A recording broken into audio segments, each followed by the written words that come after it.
உனக்கு நாதி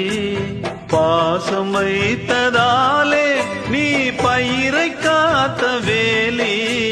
பயிரை காத்த போதும் வீண் பழியை சுமந்த நீதி சாமி வந்து கேட்டிடுமா வீண் பழியை தீர்த்திடுமா விண்ணுக்கும் மண்ணுக்கும் சம்பந்தம் உண்டுன்னு சொன்னது யாரு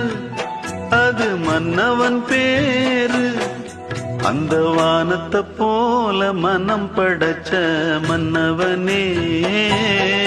பனி துளிய போல குணம் படைச்ச தென்னவனே